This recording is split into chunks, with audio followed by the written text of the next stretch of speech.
Nihoyat kelibdi. Konvert ichida 1,5 yillik mehnatim yotibdi. Hozir kirib sizlarga ochib ko'rsataman. Yangi viza oldim. FQ7 vizasini va nihoyat bu vizani eng katta pluslarini sizlarga aytib beraman.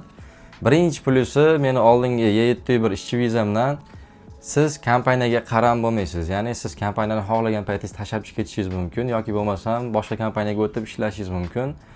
Farqi yo'q, qanaqa kompaniyada ishlashingizni. Oylik olsangiz bo'ldi. 1 yilda o'zi ko'rsatib qo'ygan daromadi bor. O'sha daromadni qilsangiz bo'ldi. Qaysi kompaniyada nima ish qilasiz farqi yo'q. Mana shu tarafi eng zo'r haligi, xuddi bir qo'lingizdagi kishanni olib tashlaganga o'xshaydi. Ozod bo'lasiz.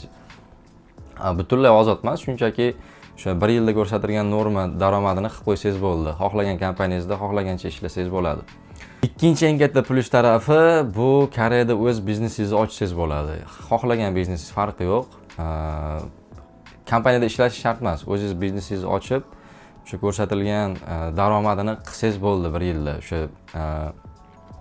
cho'zdiradigan vaqti keladigan paytgacha olib borib ko'rsatsangiz, yana sizga cho'zib berishaveradi. Bundan tashqari yana ancha pluslari bor. Hozir hammasini sanab o'tirmayman. Buni olishim uchun 1,5 yil o'sha kechki oldingi va hozirgi ishimda bilasizlar, oldin kechqurun ishlardim. Soat 1 dan kechasi soat 1 dan 10 gacha. O'sha ishimda ishlashimga to'g'ri kelgan.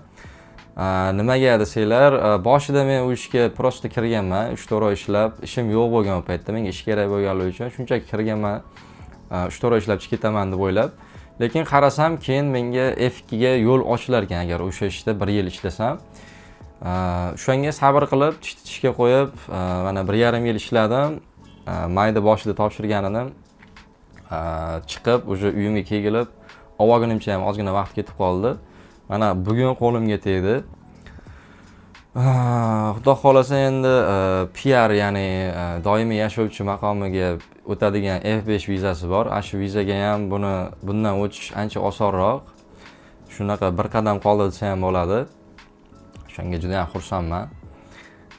Bu vizani qanaqa olishni agar sizlarga qiziq bo'ladigan bo'lsa, YouTube'da Elyor aka Nurdinovda YouTube'da videolari bor.